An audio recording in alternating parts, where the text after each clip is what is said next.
أعوذ بالله من الشيطان الرجيم. بسم الله الرحمن الرحيم. ألف لام ميم. ذلك الكتاب لا ريب فيه هدى للمتقين الذين يؤمنون بالغيب ويقيمون الصلاة ومما رزقناهم ينفقون والذين يؤمنون بما أنزل إليك وما أنزل من قبلك وبالآخرة هم يوقنون أولئك على هدى من ربهم وأولئك هم المفلحون. إن الذين كفروا سواء عليهم أأنذرتهم أم لم تنذرهم لا يؤمنون. ختم الله على قلوبهم وعلى سمعهم وعلى أبصارهم غشاوة ولهم عذاب عظيم. ومن الناس من يقول آمنا بالله وباليوم الآخر وما هم بمؤمنين يخادعون الله والذين آمنوا وما يخدعون إلا أنفسهم وما يشعرون. في قلوبهم مرض فزادهم الله مرضا ولهم عذاب أليم بما كانوا يكذبون. وإذا قيل لهم لا تفسدوا في الأرض قالوا إنما نحن مصلحون ألا إنهم هم المفسدون ولكن لا يشعرون. وإذا قيل لهم آمنوا كما آمن الناس قالوا أنؤمن كما آمن السفهاء ألا إنهم هم السفهاء ولكن لا يعلمون. وإذا لقوا الذين آمنوا قالوا آمنا وإذا خلوا إلى شياطينهم قالوا إنا معكم إنما نحن مستهزئون. الله يستهزئ بهم ويمدهم في طغيانهم يعمهون. أولئك الذين اشتروا الضلالة بالهدى فما ربحت تجارتهم وما كانوا مهتدين. مثلهم كمثل الذي استوقد نارا فلما أضاءت ما حوله ذهب الله بنورهم وتركهم في ظلمات لا يبصرون. صم بكم عمي فهم لا يرجعون. أو كصيب من السماء فيه ظلمات ورعد وبرق يجعلون أصابعهم في آذانهم من الصواعق حذر الموت والله محيط بالكافرين. يكاد البرق يخطف أبصارهم كلما أضاء لهم مشوا فيه وإذا أظلم عليهم قاموا ولو شاء الله لذهب بسمعهم وأبصارهم إن الله على كل شيء قدير. يا أيها الناس اعبدوا ربكم الذي خلقكم والذين من قبلكم لعلكم تتقون الذي جعل لكم الأرض فراشا والسماء بناء وأنزل من السماء ماء فأخرج به من الثمرات رزقا لكم فلا تجعلوا لله أندادا وأنتم تعلمون. وإن كنتم في ريب مما نزلنا على عبدنا فأتوا بسورة من مثله وادعوا شهداءكم من دون الله إن كنتم صادقين. فإن لم تفعلوا ولن تفعلوا فاتقوا النار التي وقودها الناس والحجارة أعدت للكافرين. وبشر الذين آمنوا وعملوا الصالحات أن لهم جنات تجري من تحتها الأنهار كلما رزقوا منها من ثمرة رزقا قالوا هذا الذي رزقنا من قبل وأتوا به متشابها ولهم فيها أزواج مطهرة وهم فيها خالدون. إن الله لا يستحيي أن يضرب مثلا ما بعوضة فما فوقها فأما الذين آمنوا فيعلمون أنه الحق من ربهم وأما الذين كفروا فيقولون ماذا أراد الله بهذا مثلا يضل به كثيرا ويهدي به كثيرا وما يضل به إلا الفاسقين الذين ينقضون عهد الله من بعد ميثاقه ويقطعون ما أمر الله به أن يوصل ويفسدون في الأرض أولئك هم الخاسرون كيف تكفرون بالله وكنتم أمواتا فأحياكم ثم يميتكم ثم يحييكم ثم إليه ترجعون هو الذي خلق لكم ما في الأرض جميعا ثم استوى إلى السماء فسواهن 7 سماوات وهو بكل شيء عليم وإذ قال ربك للملائكة إني جاعل في الأرض خليفة قالوا أتجعل فيها من يفسد فيها ويسفك الدماء ونحن نسبح بحمدك ونقدس لك قال إني أعلم ما لا تعلمون وعلم آدم الأسماء كلها ثم عرضهم على الملائكة فقال أنبئوني بأسماء هؤلاء إن كنتم صادقين قالوا سبحانك لا علم لنا إلا ما علمتنا إنك أنت العليم الحكيم قال يا آدم أنبئهم بأسمائهم فلما أنبأهم بأسمائهم قال ألم أقل لكم إني أعلم غيب السماوات والأرض وأعلم ما تبدون وما كنتم تكتمون وإذ قلنا للملائكة اسجدوا لآدم فسجدوا إلا إبليس أبى واستكبر وكان من الكافرين وقلنا يا آدم اسكن أنت وزوجك الجنة وكلا منها رغدا حيث شئتما ولا تقربا هذه الشجرة فتكونا من الظالمين فأزلهما الشيطان عنها فأخرجهما مما كانا فيه وقلنا اهبطوا بعضكم لبعض عدو ولكم في الأرض مستقر ومتاع إلى حين فتلقى آدم من ربه كلمات فتاب عليه إنه هو التواب الرحيم قلنا اهبطوا منها جميعا فإما يأتينكم مني هدى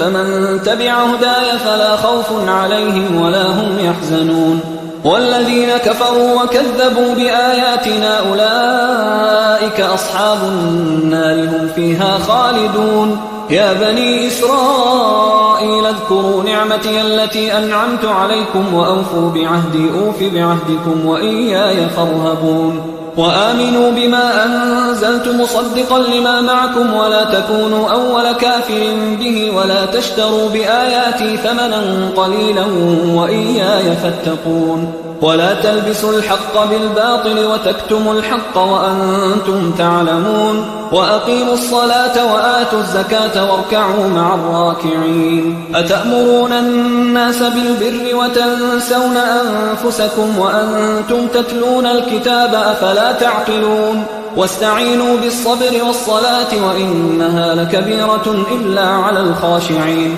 الذين يظنون أنهم ملاقو ربهم وأنهم إليه راجعون يا بني إسرائيل اذكروا نعمتي التي أنعمت عليكم وأني فضلتكم على العالمين واتقوا يوما لا تجزي نفس عن نفس شيئا ولا يقبل منها شفاعة ولا يؤخذ منها عدل ولا هم ينصرون وإذ نجيناكم من آل فرعون يسومونكم سوء العذاب يذبحون أبناءكم ويستحيون نساءكم وفي ذلكم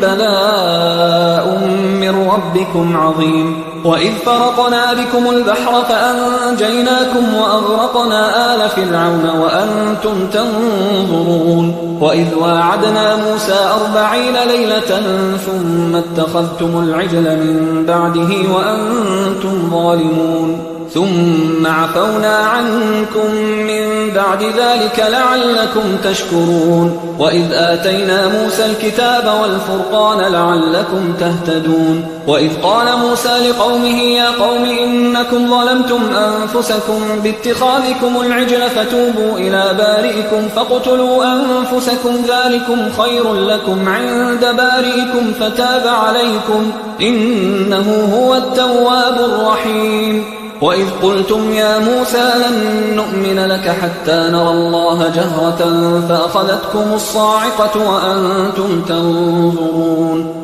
ثم بعثناكم من بعد موتكم لعلكم تشكرون وظللنا عليكم الغمام وأنزلنا عليكم المن والسلوى كلوا من طيبات ما رزقناكم وما ظلمونا ولكن كانوا أنفسهم يظلمون وإذ قلنا ادخلوا هذه القرية فكلوا منها حيث شئتم رغدا وادخلوا الباب سجدا وقولوا حطة نغفر لكم خطاياكم وسنزيد المحسنين فبدل الذين ظلموا قولا غير الذي قيل لهم فأنزلنا على الذين ظلموا رجزا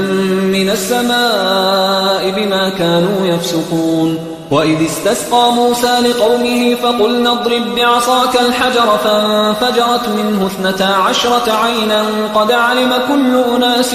مشربهم كلوا واشربوا من رزق الله ولا تعثوا في الأرض مفسدين وإذ قلتم يا موسى لن نصبر على طعام واحد فادع لنا ربك يخرج لنا مما تنبت الأرض من بقلها وقثائها وفومها وعدسها وبصلها قال أتستبدلون الذي هو أدنى بالذي هو خير اهبطوا مصرا فإن لكم ما سألتم وضربت عليهم الذلة والمسكنة وباءوا بغضب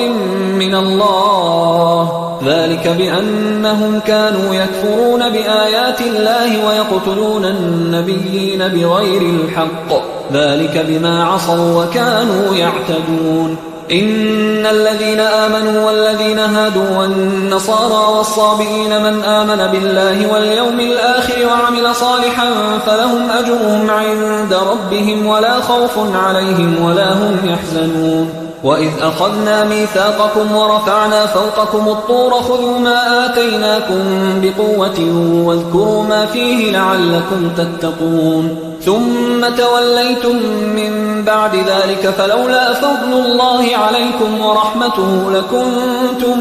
من الخاسرين ولقد علمتم الذين اعتدوا منكم في السبت فقلنا لهم كونوا قردة خاسئين فجعلناها نكالا لما بين يديها وما خلفها وموعظة للمتقين وإذ قال موسى لقومه إن الله يأمركم أن تذبحوا بقرة قالوا أتتخذنا هزوا قال أعوذ بالله أن أكون من الجاهلين قالوا ادع لنا ربك يبين لنا ما هي قال إنه يقول إنها بقرة لا فارض ولا بكر عوان بين ذلك فافعلوا ما تؤمرون قالوا ادع لنا ربك يبين لنا ما لونها قال إنه يقول إنها بقرة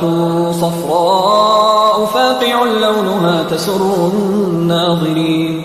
قالوا ادع لنا ربك يبين لنا ما هي إن البقرة شابه علينا وإنا إن شاء الله لمهتدون قال إنه يقول إنها بقرة لا ذلول تثير الأرض ولا تسقي الحرث مسلمة لا شية فيها قالوا الآن جئت بالحق فذبحوها وما كادوا يفعلون وإذ قتلتم نفسا فادارأتم فيها والله مخرج ما كنتم تكتمون فقلنا اضربوه ببعضها كذلك يحيي الله الموتى ويريكم آياته لعلكم تعقلون ثم قست قلوبكم من بعد ذلك فهي كالحجارة أو أشد قسوة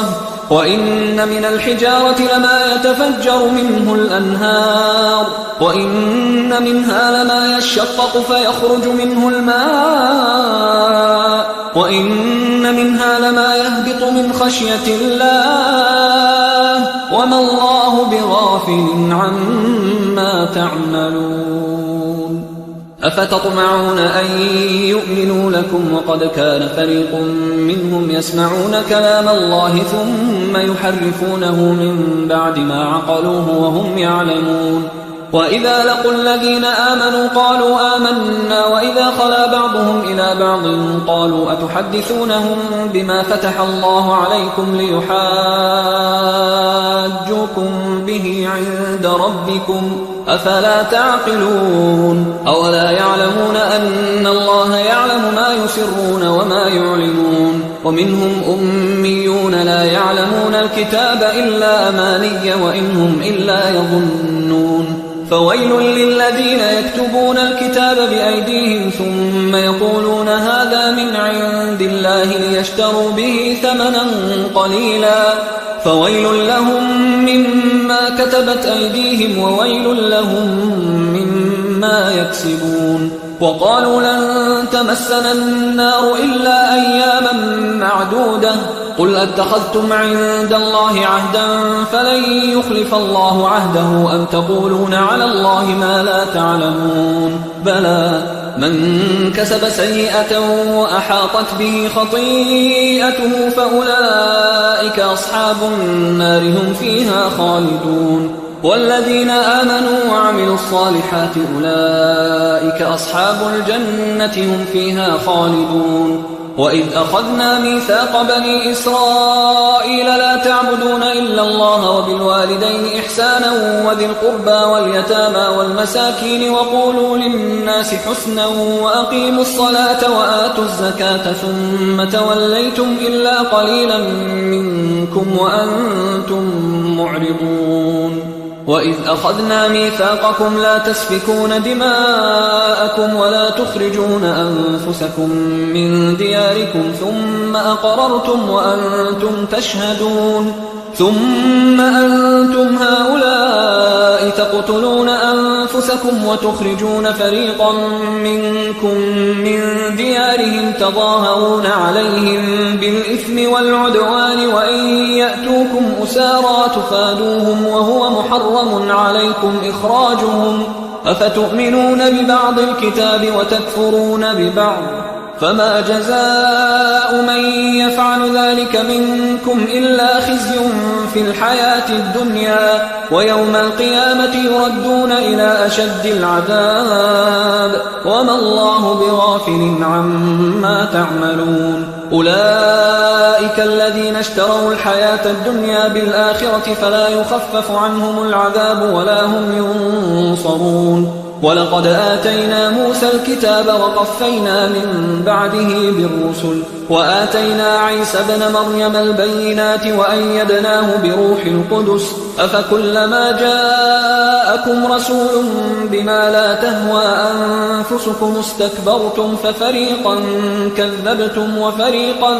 تقتلون وقالوا قلوبنا غلف بل لعنهم الله بكفرهم فقليلا ما يؤمنون ولما جاءهم كتاب من عند الله مصدق لما معهم وكانوا من قبل يستفتحون على الذين كفروا فلما جاءهم ما عرفوا كفروا به فلعنة الله على الكافرين بئس ما اشتروا به أنفسهم أن يكفروا بما أنزل الله بغيا أن ينزل الله من فضله على من يشاء من عباده فباءوا بغضب على غضب وللكافرين عذاب مهين وإذا قيل لهم آمنوا بما أنزل الله قالوا نؤمن بما أنزل علينا ويكفرون بما وراءه وهو الحق مصدقا لما معهم قل فلم تقتلون أنبياء الله من قبل إن كنتم مؤمنين ولقد جاءكم موسى بالبينات ثم اتخذتم العجل من بعده وأنتم ظالمون وإذ أخذنا ميثاقكم ورفعنا فوقكم الطور خذوا ما آتيناكم بقوة واسمعوا قالوا سمعنا وعصينا وأشربوا في قلوبهم العجل بكفرهم قل بئس ما يأمركم به إيمانكم إن كنتم مؤمنين قل إن كانت لكم الدار الآخرة عند الله خالصة من دون الناس فتمنوا الموت إن كنتم صادقين ولن يتمنوه أبدا بما قدمت أيديهم والله عليم بالظالمين ولتجدنهم أحرص الناس على حياة ومن الذين أشركوا يود أحدهم لو يعمر 1000 سنة وما هو بمزحزحه من العذاب أن يعمر والله بصير بما يعملون قل من كان عدوا لجبريل فإنه نزله على قلبك بإذن الله مصدقا لما بين يديه وهدى وبشرى للمؤمنين من كان عدوا لله وملائكته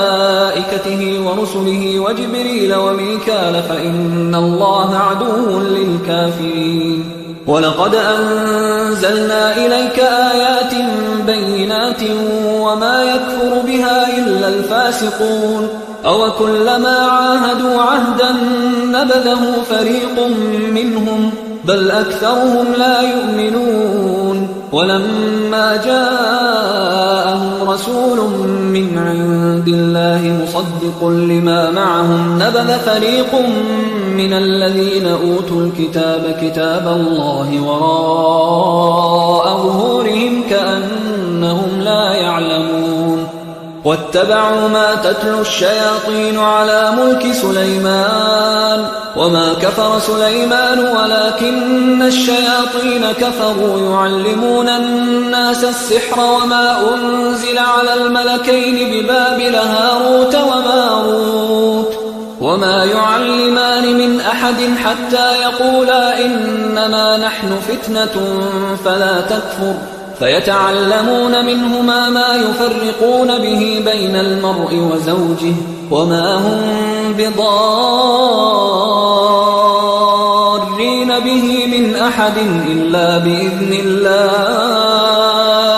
ويتعلمون ما يضرهم ولا ينفعهم ولقد علموا لمن اشتراه ما له في الآخرة من خلاق ولبئس ما شروا به أنفسهم لو كانوا يعلمون ولو أنهم آمنوا واتقوا لمثوبة من عند الله خير لو كانوا يعلمون يا أيها الذين آمنوا لا تقولوا راعنا وقولوا انظرنا واسمعوا وللكافرين عذاب أليم ما يود الذين كفروا من أهل الكتاب ولا المشركين أن ينزل عليكم من خير من ربكم والله يختص برحمته من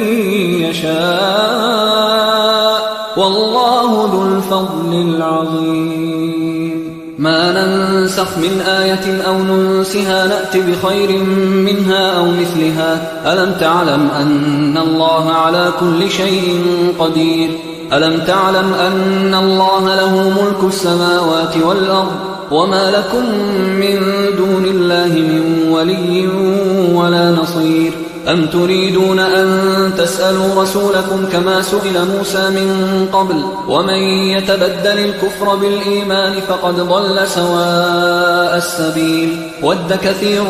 من أهل الكتاب لو يردونكم من بعد إيمانكم كفارا حسدا من عند أنفسهم من بعد ما تبين لهم الحق فاعفوا واصفحوا حتى يأتي الله بأمره إن الله على كل شيء قدير وأقيموا الصلاة وآتوا الزكاة وما تقدموا لأنفسكم من خير تجدوه عند الله الله إن الله بما تعملون بصير وقالوا لن يدخل الجنة إلا من كان هودا أو نصارى تلك أمانيهم قل هاتوا برهانكم إن كنتم صادقين بلى من أسلم وجهه لله وهو محسن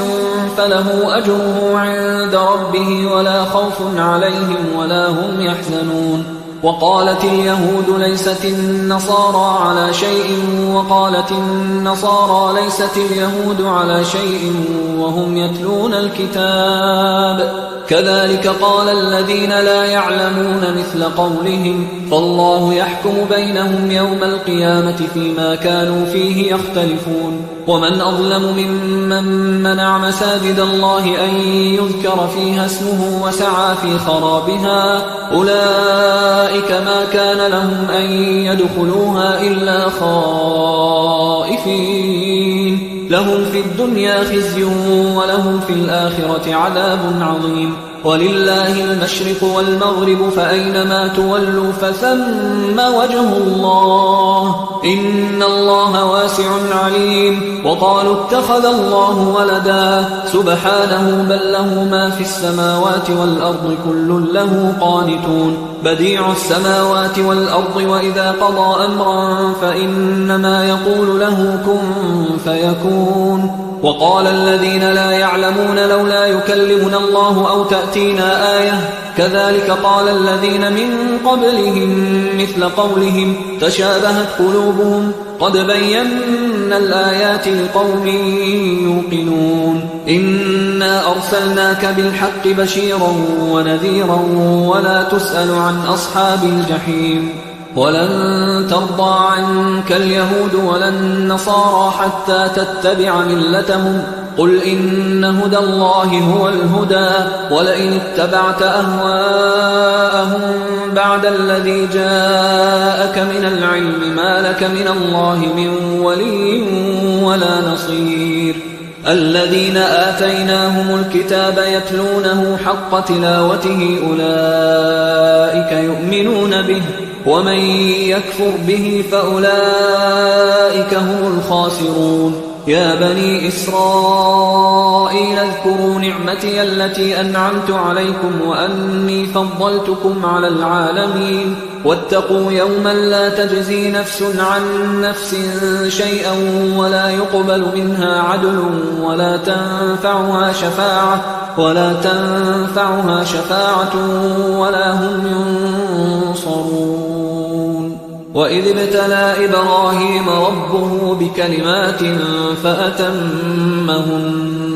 قال إني جاعلك للناس إماما قال ومن ذريتي قال لا ينال عهد الظالمين وإذ جعلنا البيت مثابة للناس وأمنا واتخذوا من مقام إبراهيم مصلى وعهدنا إلى إبراهيم وإسماعيل أن طهرا بيتي للطائفين والعاكفين والركع السجود وإذ قال إبراهيم رب اجعل هذا بلدا آمنا وارزق أهله من الثمرات من آمن منهم بالله واليوم الآخر قال ومن كفر فأمتعه قليلا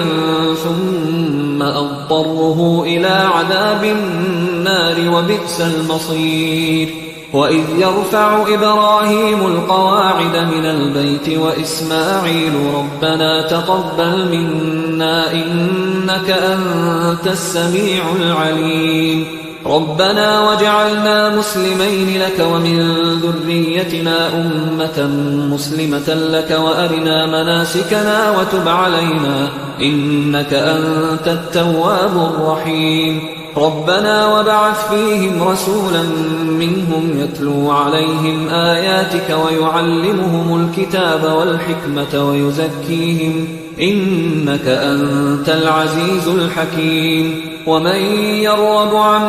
ملة إبراهيم إلا من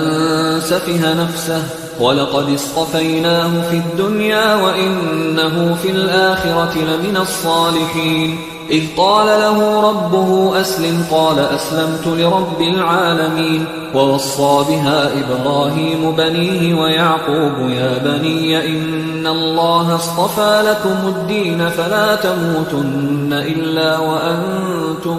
مسلمون أم كنتم شهداء إذ حضر يعقوب الموت إذ قال لبنيه ما تعبدون من بعدي قالوا نعبد إلهك وإله آبائك إبراهيم وإسماعيل وإسحاق إلها واحدا ونحن له مسلمون تلك أمة قد خلت لها ما كسبت ولكم ما كسبتم ولا تسألون عما كانوا يعملون وقالوا كونوا هودا أو نصارى تهتدوا قل بل ملة إبراهيم حنيفا وما كان من المشركين قولوا آمنا بالله وما أنزل إلينا وما أنزل إلى إبراهيم وإسماعيل وإسحاق ويعقوب والأسباط وما أوتي موسى وعيسى وما أوتي النبيون من ربهم لا نفرق بين أحد منهم ونحن له مسلمون فإن آمنوا بمثل ما آمنتم به فقد اهتدوا وإن تولوا فإنما هم في شقاق فسيكفيكهم الله وهو السميع العليم صبغة الله ومن أحسن من الله صبغة ونحن له عابدون قل أتحاجوننا في الله وهو ربنا وربكم ولنا أعمالنا ولكم أعمالكم ونحن له مخلصون أم تقولون إن إبراهيم وإسماعيل وإسحاق ويعقوب والأسباط كانوا هودا أو نصارى قل أأنتم أعلم أم الله ومن أظلم ممن كتم شهادة عنده من الله وما الله بغافل عما تعملون تلك أمة قد خلت لها ما كسبت ولكم ما كسبتم ولا تسألون عما كانوا يعملون سيقول السفهاء من الناس ما ولاهم عن قبلتهم التي كانوا عليها قل لله المشرق والمغرب يهدي من يشاء إلى صراط مستقيم وكذلك جعلناكم أمة وسطا لتكونوا شهداء على الناس ويكون الرسول عليكم شهيدا وما جعلنا القبلة التي كنت عليها إلا لنعلم من يتبع الرسول ممن ينقلب على عقبيه وإن كانت لكبيرة إلا على الذين هدى الله وما كان الله ليضيع إيمانكم إن الله بالناس لرؤوف رحيم قد نرى تقلب وجهك في السماء فلنولينك قبلة ترضاها فول وجهك شطر المسجد الحرام وحيث ما كنتم فولوا وجوهكم شطره وإن الذين أوتوا الكتاب ليعلمون أنه الحق من ربهم وما الله بغافل عما يعملون ولئن أتيت الذين أوتوا الكتاب بكل آية ما تبعوا قبلتك وما أنت بتابع قبلتهم وما بعضهم بتابع قبلة بعض ولئن اتبعت أهواءهم من بعد ما جاءك من العلم إنك إذا لمن الظالمين الذين آتيناهم الكتاب يعرفونه كما يعرفون أبناءهم وإن فريقا منهم ليكتمون الحق وهم يعلمون الحق من ربك فلا تكونن من الممترين ولكل وجهة هو موليها فاستبقوا الخيرات أينما تكونوا يأت بكم الله جميعا إن الله على كل شيء قدير ومن حيث خرجت فول وجهك شطر المسجد الحرام وإنه للحق من ربك وما الله بغافل عما تعملون ومن حيث خرجت فول وجهك شطر المسجد الحرام وحيث ما كنتم فولوا وجوهكم شطره لئلا يكون للناس عليكم حجة إلا الذين ظلموا منهم فلا تخشوهم واخشوني ولأتم نعمتي عليكم ولعلكم تهتدون كما أرسلنا فيكم رسولا منكم يتلو عليكم آياتنا ويزكيكم ويعلمكم الكتاب والحكمة ويعلمكم ما لم تكونوا تعلمون فاذكروني أذكركم واشكروا لي ولا تكفرون يا أيها الذين آمنوا استعينوا بالصبر والصلاة إن الله مع الصابرين ولا تقولوا لمن يقتل في سبيل الله أموات بل أحياء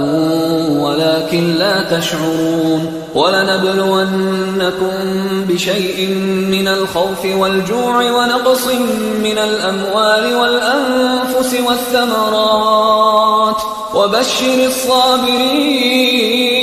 الذين إذا أصابتهم مصيبة قالوا إنا لله وإنا إليه راجعون أولئك عليهم صلوات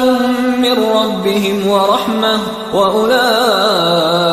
هم المهتدون إن الصفا والمروة من شعائر الله فمن حج البيت أو اعتمر فلا جناح عليه أن يطوف بهما ومن تطوع خيرا فإن الله شاكر عليم إن الذين يكتمون ما أنزلنا من البينات والهدى من بعد ما بيناه للناس في الكتاب أولئك يلعنهم الله ويلعنهم اللاعنون إلا الذين تابوا وأصلحوا وبينوا فأولئك أتوب عليهم وأنا التواب الرحيم إن الذين كفروا وماتوا وهم كفار أولئك عليهم لعنة الله والملائكة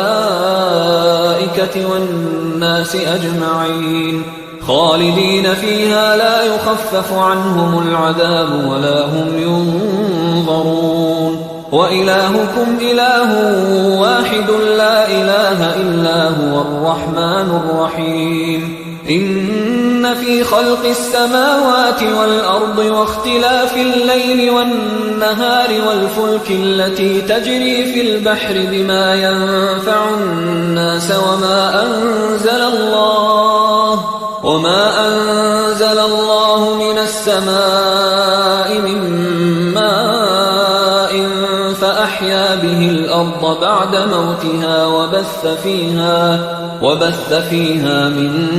كل دابة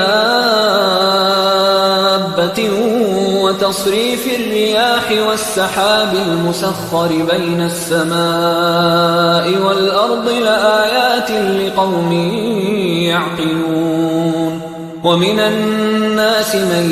يتخذ من دون الله أندادا يحبونهم كحب الله والذين آمنوا أشد حبا لله ولو يرى الذين ظلموا إذ يرون العذاب أن القوة لله جميعا وأن الله شديد العذاب إذ تبرأ الذين اتبعوا من الذين اتبعوا ورأوا العذاب وتقطعت بهم الأسباب وقال الذين اتبعوا لو أن لنا كرة فنتبرأ منهم كما تبرأوا منا كذلك يريهم الله أعمالهم حسرات عليهم وما هم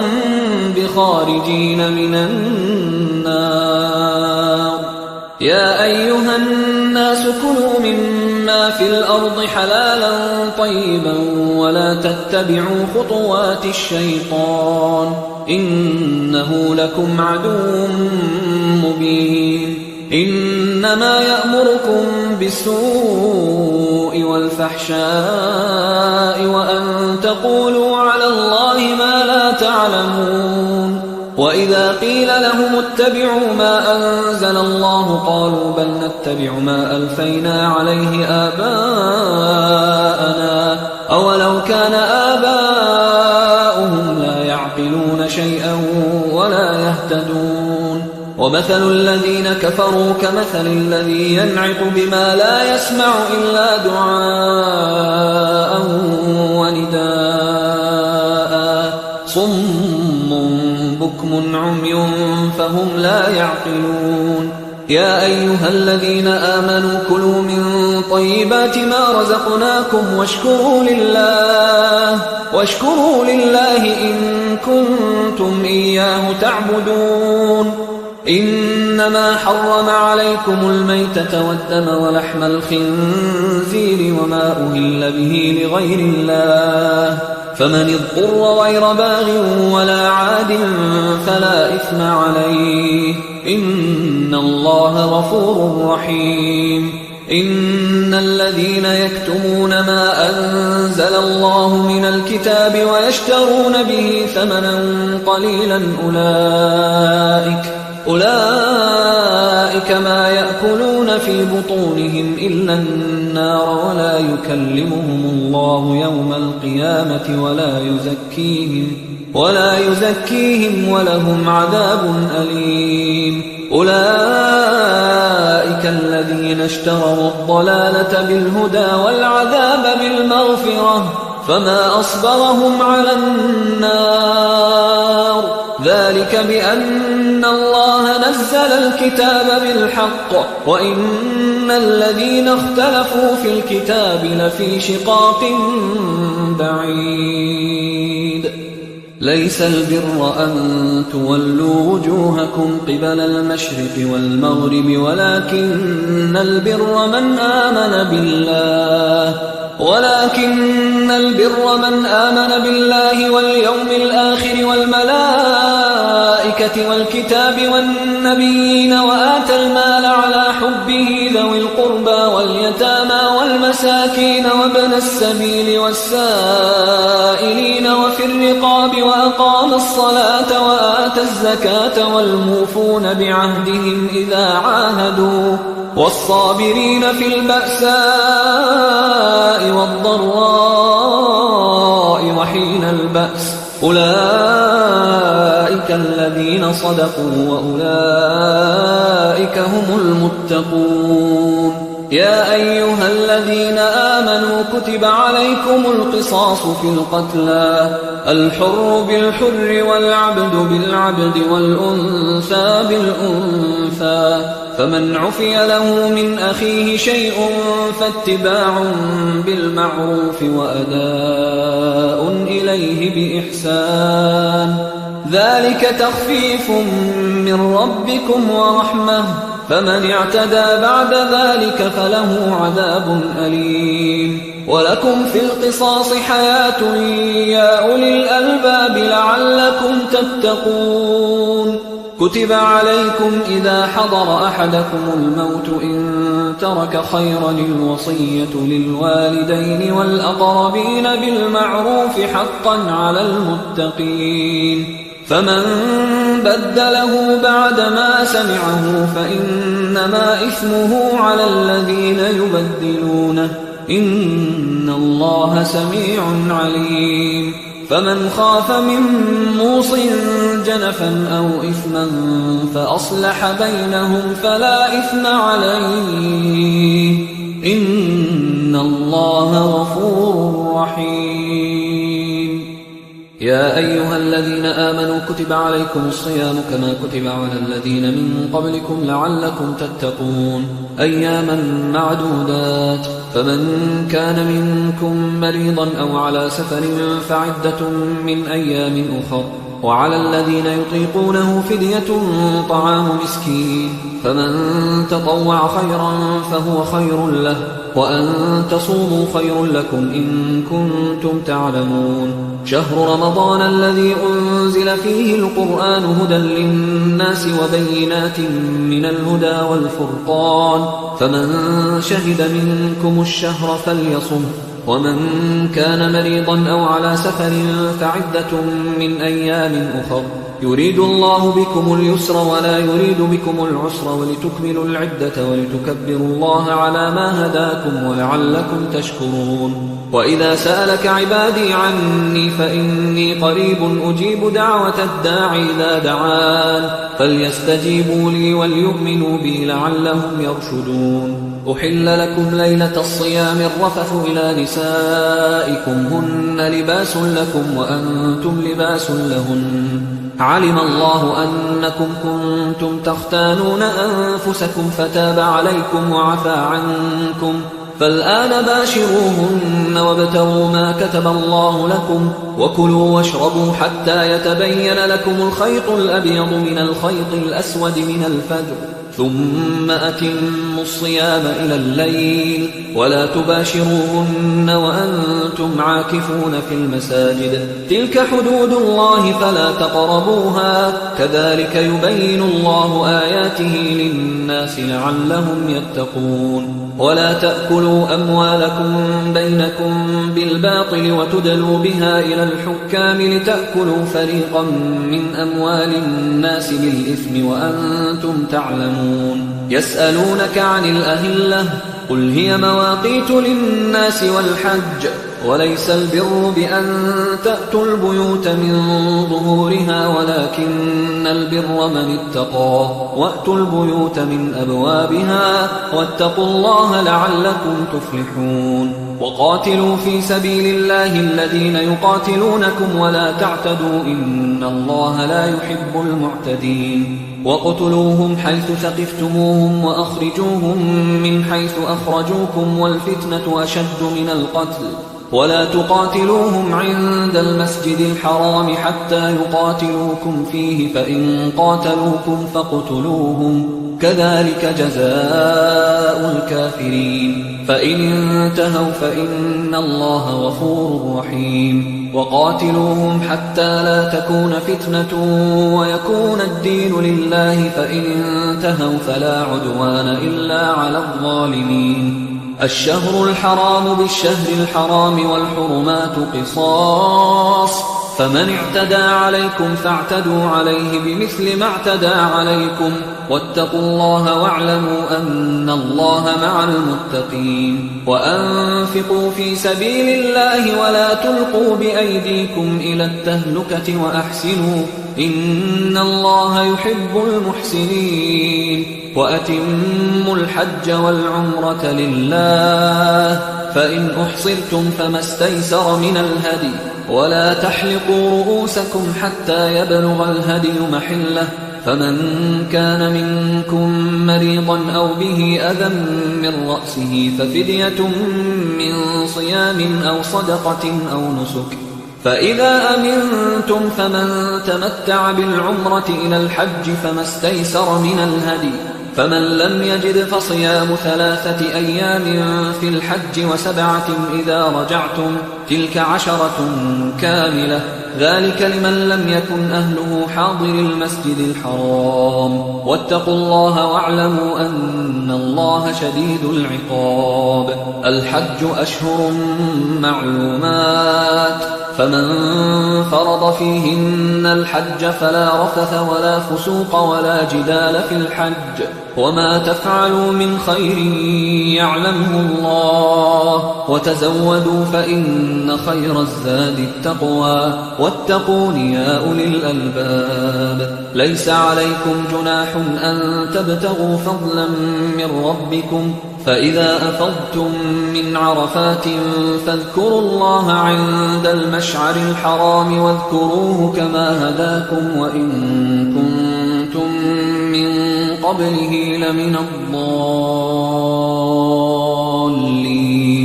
ثم أفيضوا من حيث أفاض الناس واستغفروا الله إن الله غفور رحيم. فإذا قضيتم مناسككم فاذكروا الله كذكركم آباءكم أو أشد ذكرا. فمن الناس من يقول ربنا آتنا في الدنيا وما له في الآخرة من خلاق، ومنهم من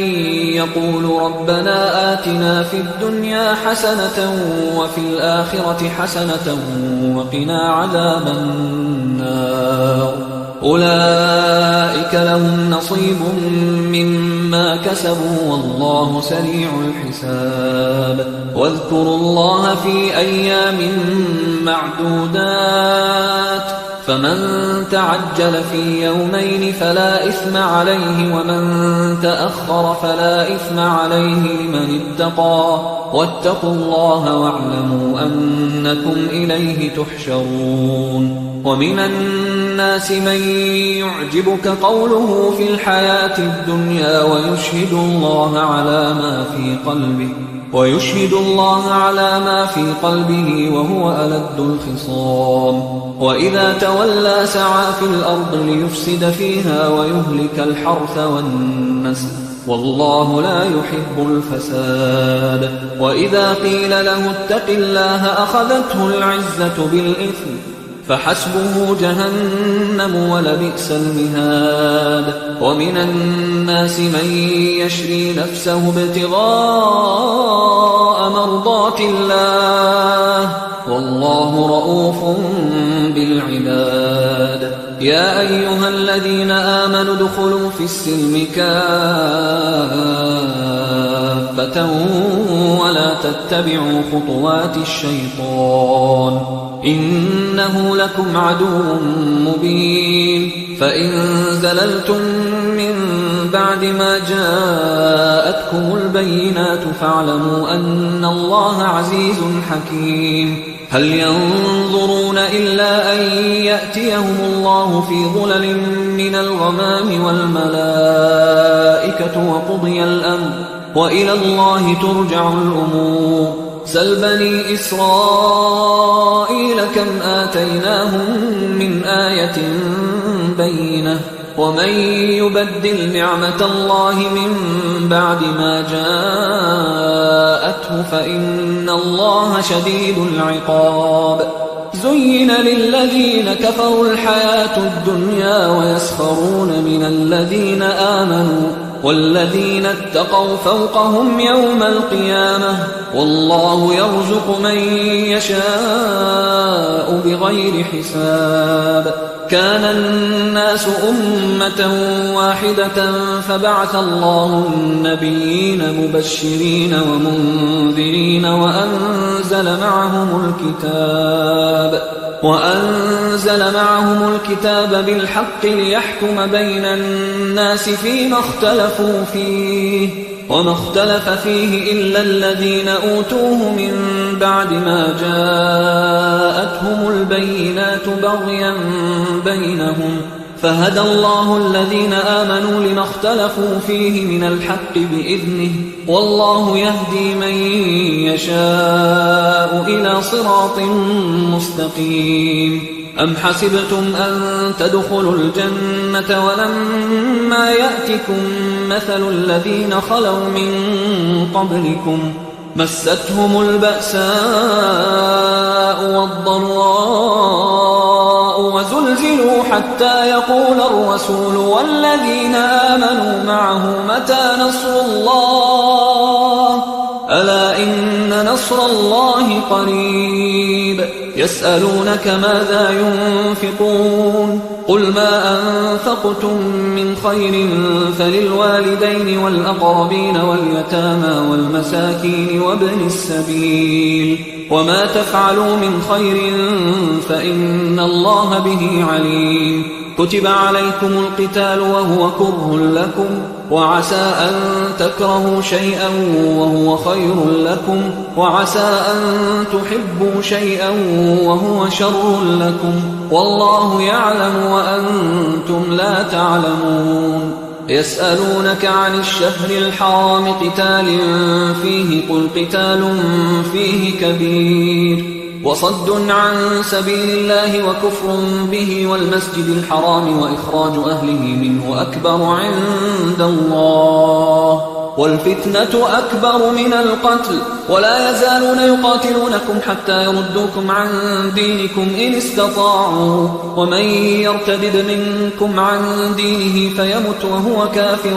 فأولئك حبطت أعمالهم في الدنيا والآخرة وأولئك أصحاب النار هم فيها خالدون إن الذين آمنوا والذين هاجروا وجاهدوا في سبيل الله أولئك يرجون رحمة الله والله غفور رحيم يسألونك عن الخمر والميسر قل فيهما إثم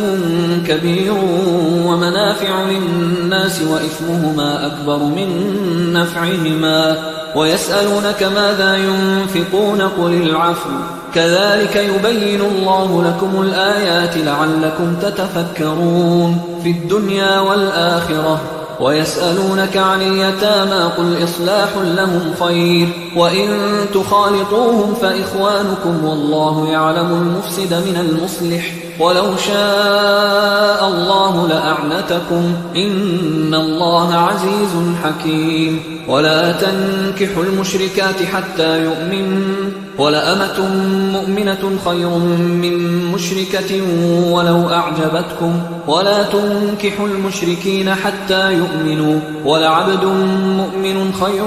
من مشرك ولو أعجبكم أولئك يدعون إلى النار والله يدعو إلى الجنة والمغفرة بإذنه ويبين آياته للناس لعلهم يتذكرون ويسألونك عن المحيض قل هو أذى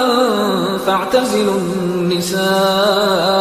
في المحيض ولا تقربوهن حتى يطهرن فإذا تطهرن فأتوهن من حيث أمركم الله إن الله يحب التوابين ويحب المتطهرين نساؤكم حرث لكم فأتوا حرثكم أنى شئتم وقدموا لأنفسكم واتقوا الله واعلموا أنكم ملاقوه وبشر المؤمنين ولا تجعلوا الله عرضة لأيمانكم أن تبروا وتتقوا وتصلحوا بين الناس والله سميع عليم لا يؤاخذكم الله باللغو في أيمانكم ولكن يؤاخذكم بما كسبت قلوبكم والله غفور حليم للذين يؤلون من نسائهم تربص 4 أشهر فإن فاءوا فإن الله غفور رحيم وإن عزموا الطلاق فإن الله سميع عليم والمطلقات يتربصن بأنفسهن 3 قروء ولا يحل لهن أن يكتمن ما خلق الله في أرحامهن إن كن يؤمن بالله واليوم الآخر وبعولتهن أحق بردهن في ذلك إن أرادوا إصلاحا ولهن مثل الذي عليهن بالمعروف وللرجال عليهن درجة والله عزيز حكيم الطلاق 2 فإمساكم بمعروف أو تسريح بإحسان ولا يحل لكم أن تأخذوا مما آتيتموهن شيئا إلا أن يخافا ألا يقيما حدود الله فإن خفتم ألا يقيما حدود الله فلا جناح عليهما فيما افتدت به تلك حدود الله فلا تعتدوها ومن يتعد حدود الله فأولئك هم الظالمون فإن طلقها فلا تحل له من بعد حتى تنكح زوجا غيره فإن طلقها فلا جناح عليهما أن يتراجعا إن ظنا أن يقيما حدود الله وتلك حدود الله يبينها لقوم يعلمون وإذا طلقتم النساء فبلغن أجلهن فأمسكوهن بمعروف أو سرحوهن بمعروف ولا تمسكوهن ضرارا لتعتدوا ومن يفعل ذلك فقد ظلم نفسه ولا تتخذوا آيات الله هزوا واذكروا نعمة الله عليكم وما أنزل عليكم من الكتاب والحكمة يعظكم به واتقوا الله واعلموا أن الله بكل شيء عليم وإذا طلقتم النساء فبلغن أجلهن فلا تعضلوهن أن ينكحن أزواجهن إذا تراضوا بينهم بالمعروف ذلك يوعظ به من كان منكم يؤمن بالله واليوم الآخر ذلكم أزكى لكم وأطهر والله يعلم وأنتم لا تعلمون والوالدات يرضعن أولادهن حولين كاملين لمن أراد أن يتم الرضاعة وعلى المولود له رزقهن وكسوتهن بالمعروف لا تكلف نفس إلا وسعها لا تضار والدة بولدها ولا مولود له بولده وعلى الوارث مثل ذلك فإن أرادا فصالا عن تراض منهما وتشاور فلا جناح عليهما وإن أردتم أن تسترضعوا أولادكم فلا جناح عليكم إذا سلمتم ما آتيتم بالمعروف واتقوا الله واعلموا أن الله بما تعملون بصير والذين يتوفون منكم ويذرون أزواجا يتربصن بأنفسهن 4 أشهر وعشرا فإذا بلغن أجلهن فلا جناح عليكم فيما فعلن في أنفسهن بالمعروف والله بما تعملون خبير ولا جناح عليكم فيما عرضتم به من خطبة النساء أو أكننتم في أنفسكم علم الله أنكم ستذكرونهن ولكن لا تواعدوهن سرا إلا أن تقولوا قولا معروفا ولا تعزموا عقدة النكاح حتى يبلغ الكتاب أجله واعلموا أن الله يعلم ما في أنفسكم فاحذروه واعلموا أن الله غفور حليم لا جناح عليكم إن طلقتم النساء ما لم تمسوهن أو تفرضوا لهن فريضة ومتعوهن على الموسع قدره وعلى المقتر قدره متاعا بالمعروف حقا على المحسنين وإن طلقتموهن من قبل أن تمسوهن وقد فرضتم لهن فريضة فنصف ما فرضتم إلا أن يعفون أو يعفو الذي بيده عقدة النكاح وأن تعفوا أقرب للتقوى ولا تنسوا الفضل بينكم إن الله بما تعملون بصير حافظوا على الصلوات والصلاة الوسطى وقوموا لله قانتين فإن خفتم فرجالا أو ركبانا فإذا أمنتم فاذكروا الله كما علمكم ما لم تكونوا تعلمون والذين يتوفون منكم ويذرون أزواجا وصية لأزواجهم متاعا إلى الحول غير إخراج فإن خرجن فلا جناح عليكم فيما فعلن في أنفسهن من معروف والله عزيز حكيم وللمطلقات متاع بالمعروف حقا على المتقين كذلك يبين الله لكم آياته لعلكم تعقلون ألم تر إلى الذين خرجوا من ديارهم وهم ألوف حذر الموت فقال لهم الله موتوا ثم أحياهم إن الله لذو فضل على الناس ولكن أكثر الناس لا يشكرون وقاتلوا في سبيل الله واعلموا أن الله سميع عليم من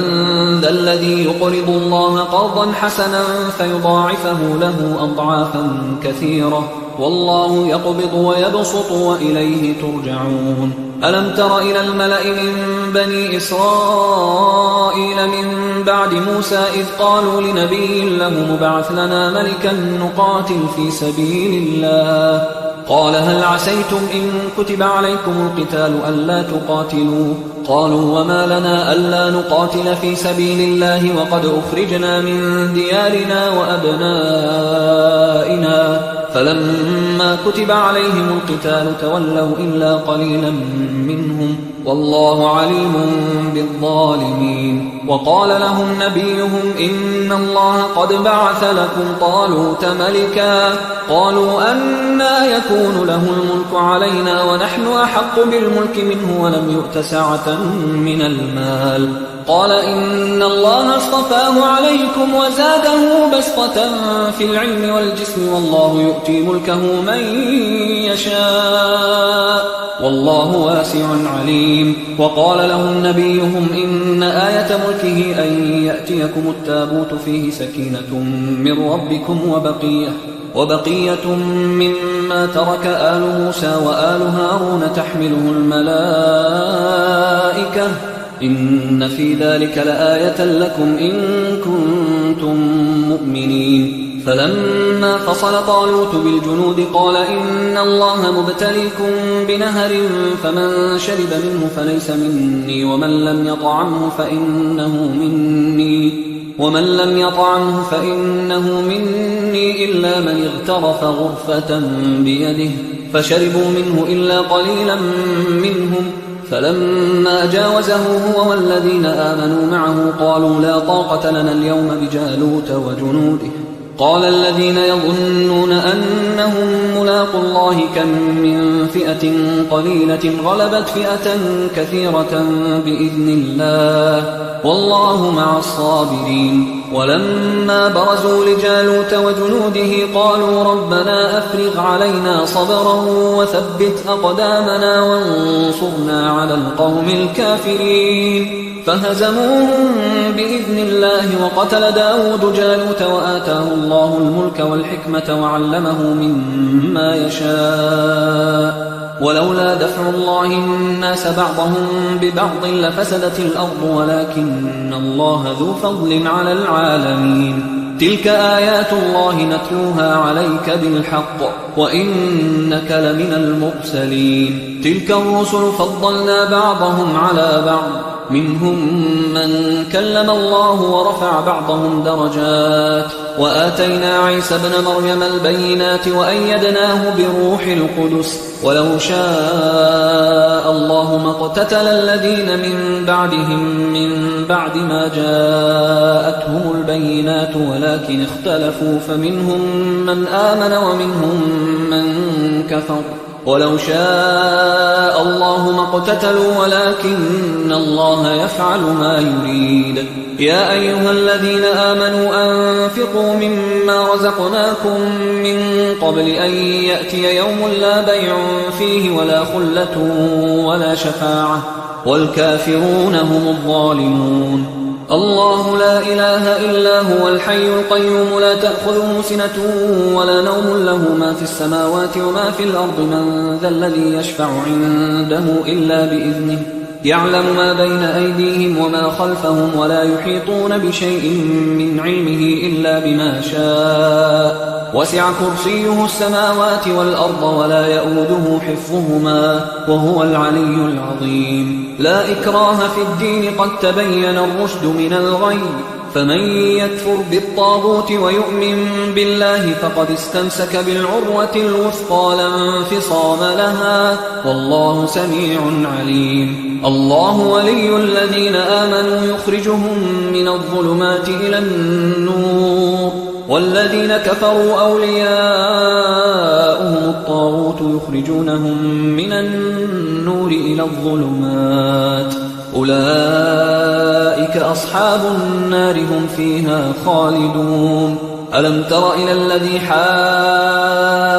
حاج إبراهيم في ربه أن آتاه الله الملك إذ قال إبراهيم ربي الذي يحيي ويميت قال أنا أحيي وأميت قال إبراهيم فإن الله يأتي بالشمس من المشرق فأت بها من المغرب فبهت الذي كفر والله لا يهدي القوم الظالمين أو كالذي مر على قرية وهي خاوية على عروشها قال أنى يحيي هذه الله بعد موتها فأماته الله 100 عام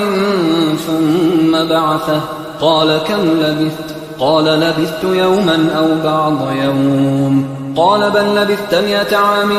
فانظر إلى طعامك وشرابك لم يتسنه وانظر إلى حمارك ولنجعلك آية للناس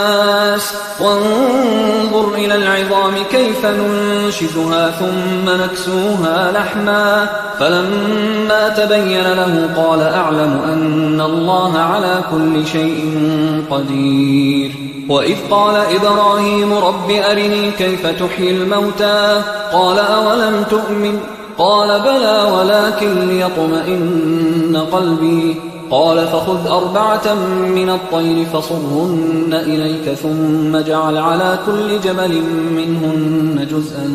ثم ادعهن يأتينك سعيا واعلم أن الله عزيز حكيم مثل الذين ينفقون أموالهم في سبيل الله كمثل حبة أنبتت 7 سنابل في كل سنبلة 100 حبة والله يضاعف لمن يشاء والله واسع عليم الذين ينفقون أموالهم في سبيل الله ثم لا يتبعون ما أنفقوا منا ولا أذى لهم أجرهم عند ربهم ولا خوف عليهم ولا هم يحزنون قول معروف ومغفرة خير من صدقة يتبعها أذى والله غني حليم يا أيها الذين آمنوا لا تبطلوا صدقاتكم بالمن والأذى كالذي ينفق ماله رئاء الناس ولا يؤمن بالله واليوم الآخر فمثله كمثل صفوان عليه تراب فأصابه وابل فتركه صلدا لا يقدرون على شيء مما كسبوا والله لا يهدي القوم الكافرين ومثل الذين ينفقون أموالهم ابتغاء مرضات الله وتثبيتا من أنفسهم كمثل جنة بربوة أصابها وابل فآتت أكلها ضعفين فإن لم يصبها وابل فطل والله بما تعملون بصير أيود أحدكم أن تكون له جنة من نخيل وأعناب تجري من تحتها الأنهار له فيها من كل الثمرات وأصابه الكبر وله ذرية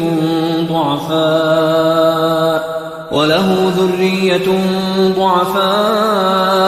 فأصابها إعصار فيه نار فاحترقت كذلك يبين الله لكم الآيات لعلكم تتفكرون يا أيها الذين آمنوا أنفقوا من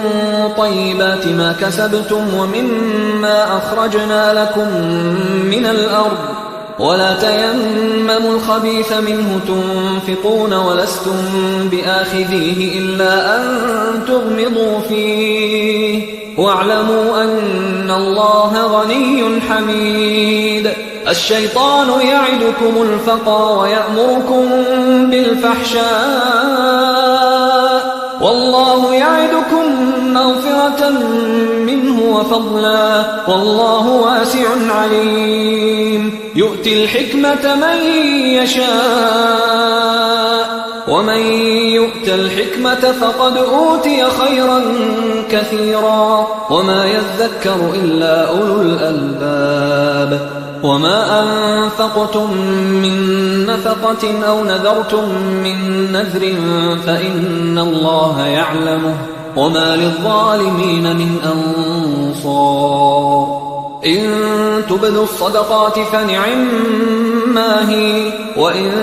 تخفوها وتؤتوها الفقراء فهو خير لكم ويكفر عنكم من سيئاتكم والله بما تعملون خبير ليس عليك هداهم ولكن الله يهدي من يشاء وما تنفقوا من خير فلأنفسكم وما تنفقون إلا ابتغاء وجه الله وما تنفقوا من خير يوفى إليكم وأنتم لا تظلمون للفقراء